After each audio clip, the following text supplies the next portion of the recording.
Hablemos de hipotiroidismo congénito. Esta es una de las causas más frecuentes de incapacidad intelectual, pero lo más importante es que es prevenible. Es una condición heterogénea resultante de la disminución o ausencia de la acción de hormonas tiroideas. Se la puede definir como una situación resultante de una disminución congénita de la actividad biológica tisular de las hormonas tiroideas, con efectos metabólicos y neurológicos a nivel celular. Cuando existe una producción deficiente a nivel del hipotálamo hipófisis, se trata de un hipotiroidismo central. Por otro lado, si la producción deficiente de estas hormonas es a nivel de la tiroides, se trata de un hipotiroidismo primario. Asimismo, la resistencia a su acción o alteración de su transporte en los tejidos diana va a producir lo que se llama el hipotiroidismo periférico. Hablando un poco sobre la tiroides, podemos describir lo siguiente. Se forma a partir del endodermo faríngeo. Suele estar visible a la tercera semana de gestación. La función de la captación de yodo y síntesis de hormonas tiroideas ya se inicia a la 10ª semana. Existe paso transplacentario de la tiroxina, la T4 total, hasta el final de la gestación.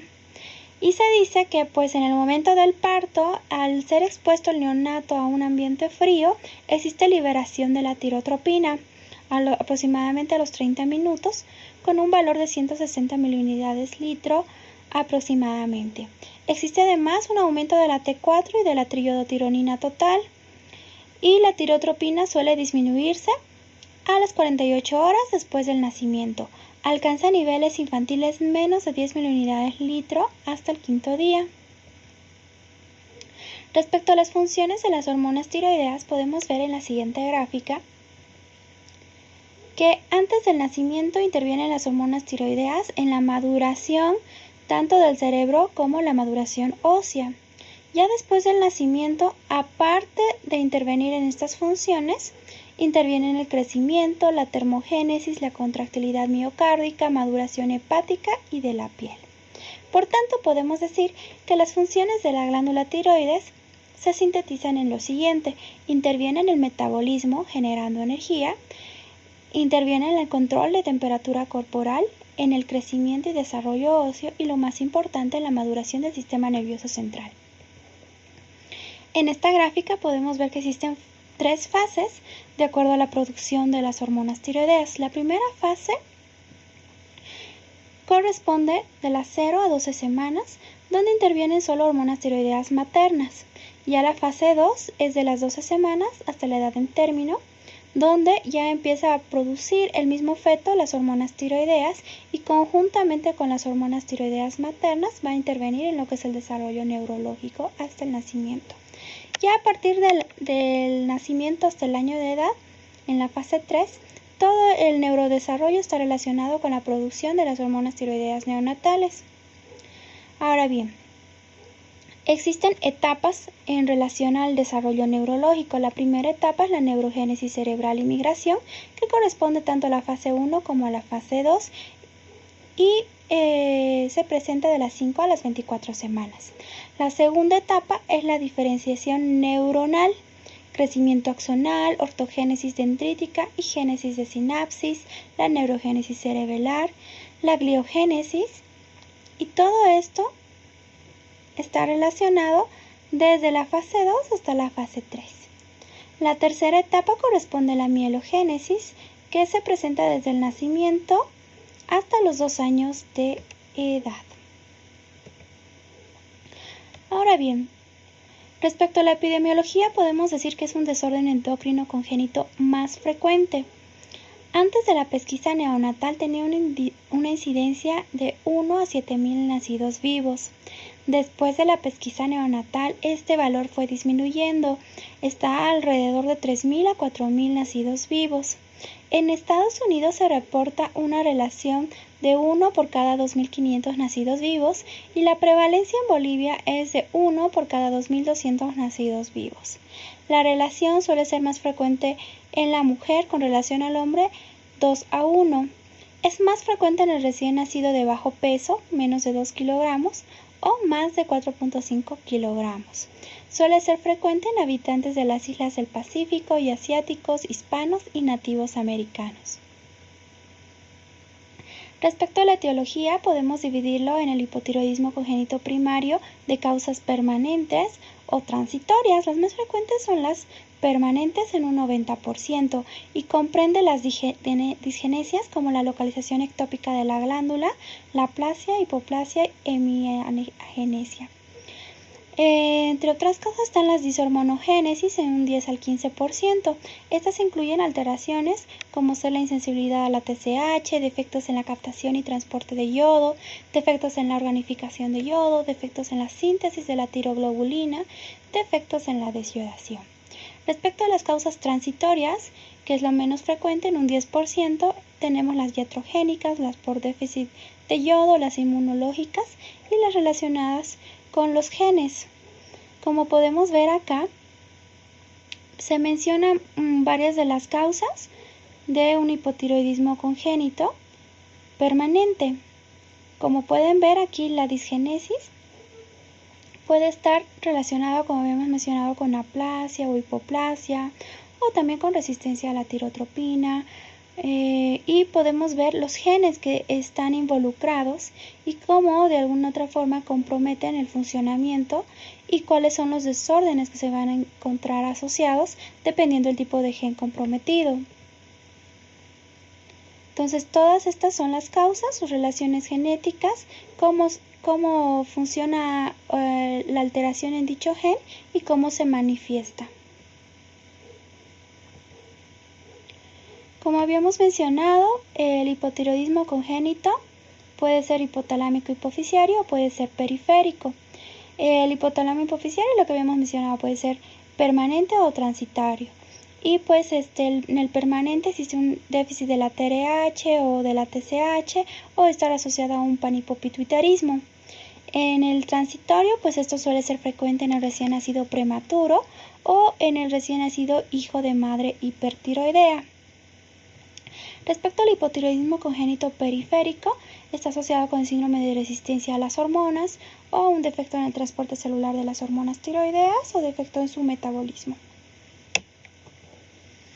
Respecto a la clínica, en la etapa neonatal existe poca expresividad clínica. Se han hecho escalas en las cuales nos permiten valorar ciertos signos que se pueden evidenciar en el niño para poder diagnosticar o por lo menos sospechar de que se trata de un hipotiroidismo congénito. Como podemos ver en esta escala, menciona los siguientes signos: la presencia de una fontanela posterior amplia, la hernia umbilical, una piel seca, una lengua prominente, la constipación, la hipoactividad, un puente nasal amplio, icterus, y también que la prueba de la tirotropina salga positiva, ¿no? Entonces, en todos estos casos sí se debe sospechar. Entonces, se hace diagnóstico cuando cumplen más de 6, un puntaje mayor de 6 para el diagnóstico de un hipotiroidismo congénito, lo cual nos obligaría a completar todo el abordaje.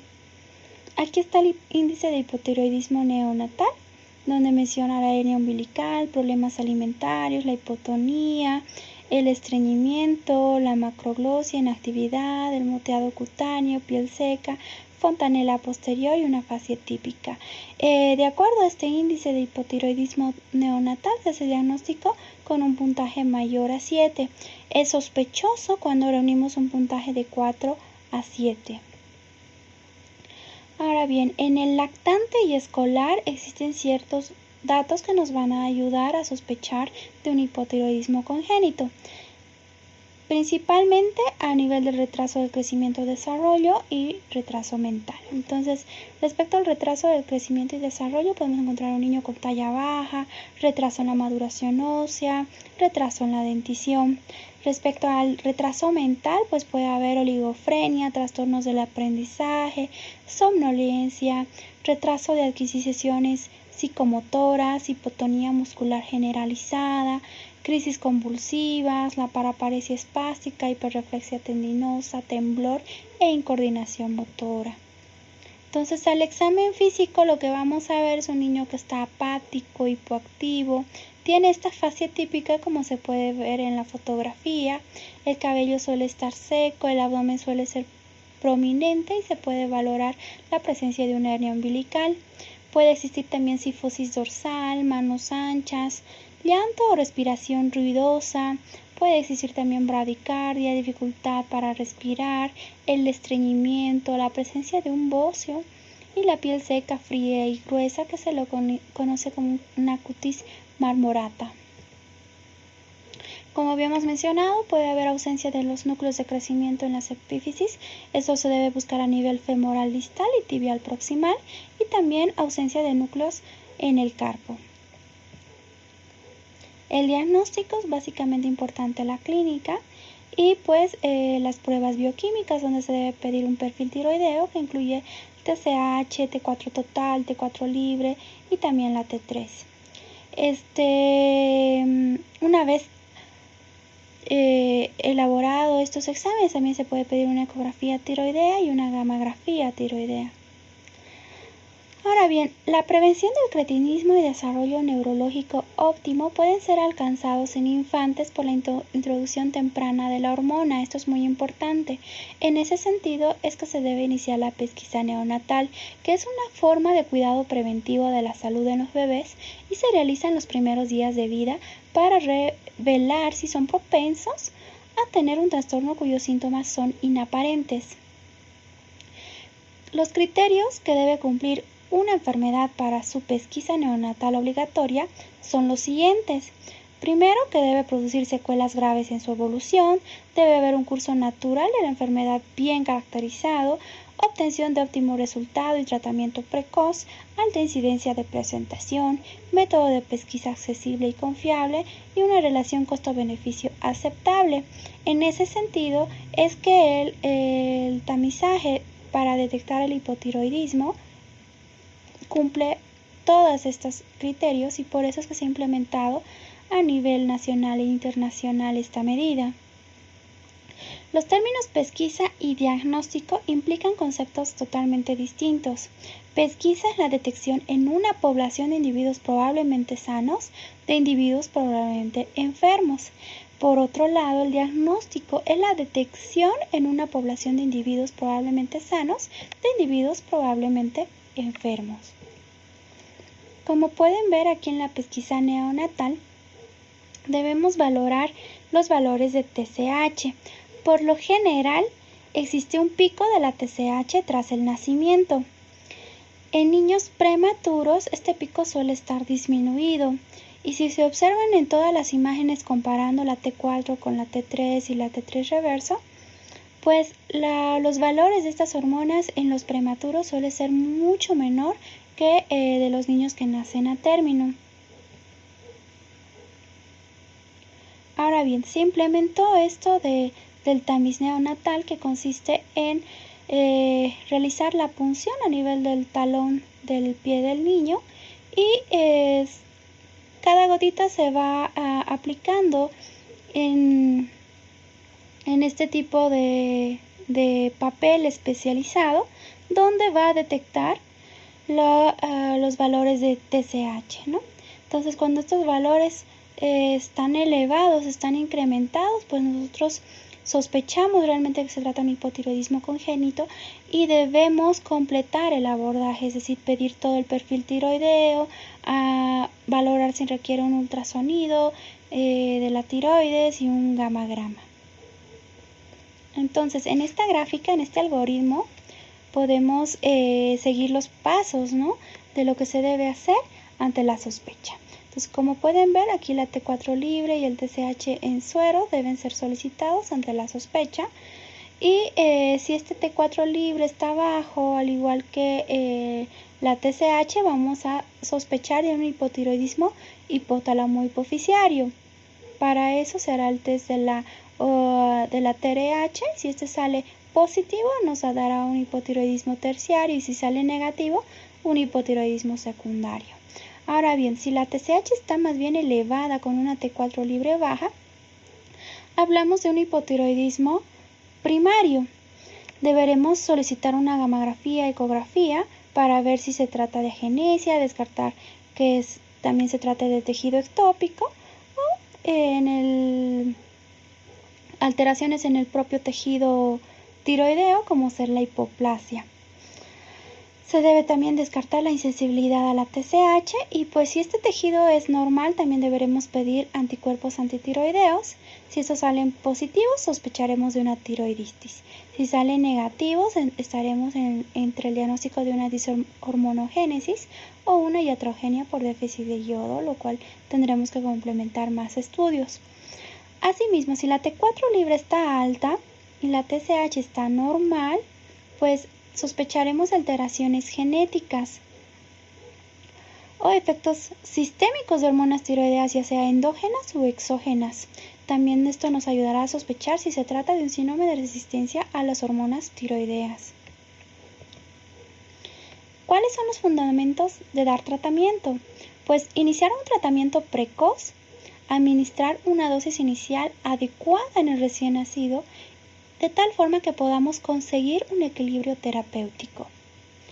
El tratamiento en la etapa neonatal consiste en levotiroxina, una dosis de 10 a 15 microgramos kilogramo día. ¿Cuáles son los objetivos? Normalizar y elevar la T4. Esto toma alrededor de 1 a 2 semanas. La T4 total debe estar por encima de mayor a 10 microgramos decilitro y la T4 libre mayor a 1.5 nanogramos decilitro. Se debe disminuir y normalizar la TSH por debajo de 10 microunidades mililitro en el primer mes y así sucesivamente hasta conseguir un valor normal. Ahora bien, si no se diagnostica con la edad, el hipotiroidismo congénito se va a manifestar de la siguiente manera. Va a haber crecimiento retardado, va a haber pérdida del coeficiente intelectual, ataxia, descoordinación motora fina y gruesa, hipotonía y espasticidad, alteración en el habla, déficit de atención y aprendizaje, estrabismo y sordera sensorial alrededor del 10%. Por tanto, el hipotiroidismo congénito es una causa de discapacidad neurológica prevenible. Por eso es que se han desarrollado programas de tamizaje neonatal a nivel mundial para la detección oportuna. Es indispensable la ampliación de un programa nacional de detección precoz de hipotiroidismo congénito. Deben ser implementados programas de capacitación y sensibilización a personal médico relacionado a la atención de la mujer embarazada y el recién nacido. Ahora bien, vamos a continuar con la autoevaluación de todo este tema. Y vamos a comenzar con esta primera pregunta. El hipotiroidismo congénito es la situación resultante de una disminución congénita de la actividad biológica tisular de las hormonas tiroideas con efectos metabólicos y neurológicos a nivel celular. Cuando se debe a una producción deficiente a nivel hipotálamo hipofisario, corresponde a opción A, hipotiroidismo central, opción B, hipotiroidismo primario, opción C, hipotiroidismo periférico, opción D, hipoparatiroidismo y la opción E, ninguno de las anteriores. La respuesta es un hipotiroidismo central. La segunda pregunta. Condición heterogénea resultante de la disminución o ausencia de la acción hormonas tiroideas que causa discapacidad neurológica y que no es prevenible. ¿Es esto falso o verdadero respecto al hipotiroidismo congénito? La respuesta es que es falso, porque esta discapacidad neurológica es prevenible, como lo habíamos mencionado. Tercera pregunta. Menciona la respuesta correcta sobre las funciones de las hormonas tiroideas. Interviene en el metabolismo generando energía, regula la temperatura corporal, interviene en el crecimiento y desarrollo óseo, interviene en la maduración del sistema nervioso central. Todas son correctas. La respuesta es la letra E, todas son correctas. Siguiente pregunta. Indique la respuesta incorrecta. Es el desorden endocrino congénito más frecuente. La incidencia de hipotiroidismo congénito después de la pesquisa neonatal es de 1 con relación a 3.000-4.000 nacidos vivos. La relación mujer-hombre corresponde a 1 a una mujer con relación a 4 varones. Es más frecuente en el recién nacido de bajo peso, menos de 2 kilogramos o más de 4.5 kilogramos. O letra E, que es más frecuente en habitantes de las islas del Pacífico, asiáticos, hispanos y nativos americanos. La respuesta es la letra C. La relación mujer-hombre es de 2:1. Siguiente pregunta. Respecto a la etiología del hipotiroidismo congénito, es correcto lo siguiente. Las causas de hipotiroidismo congénito primario se dividen en permanentes y transitorios. Las disgenesias y las dishormonogénesis corresponden a las causas de hipotiroidismo congénito permanente. Letra C. Entre las causas de disgenesia se encuentra la localización ectópica de la glándula, aplasia, hipoplasia, hemiagenesia. Letra D. Todas son correctas. Entonces la respuesta es que todas son correctas. Siguiente pregunta. Respecto a la clínica del hipotiroidismo congénito, señale lo incorrecto. En la edad neonatal existe poca expresividad clínica. El índice de hipotiroidismo neonatal comprende los siguientes signos: hernia umbilical, problemas alimentarios, hipotonía, estreñimiento, macroglosia, inactividad, moteado cutáneo, piel seca, fontanela posterior abierta y facies típica. Letra C. Un puntaje menor a 7 en el índice de hipotiroidismo neonatal es diagnóstico. Letra D. Existe ausencia de núcleos de crecimiento en epífisis femoral distal y tibial proximal y ausencia de núcleos en el carpo. La respuesta incorrecta corresponde a la letra C. Un puntaje menor de 7 en el índice de hipotiroidismo neonatal es diagnóstico. Por lo contrario, un puntaje mayor a 7 es diagnóstico. Ahora bien, la siguiente pregunta. La dosis de levotiroxina en la etapa neonatal corresponde a 50 microgramos, 10 a 15 microgramos kilogramo día, 100 microgramos kilogramo día, 5 microgramos kilogramo día o ninguno. La respuesta correcta es la letra B, que corresponde de 10 a 15 microgramos kilogramo día. Siguiente pregunta. Indique la respuesta correcta.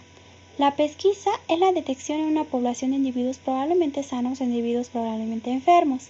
El diagnóstico implica la detección en una población de individuos probablemente sanos e individuos probablemente enfermos.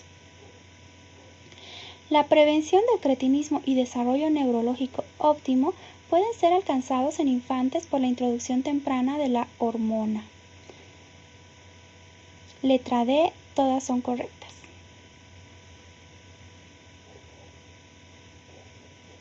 Gracias.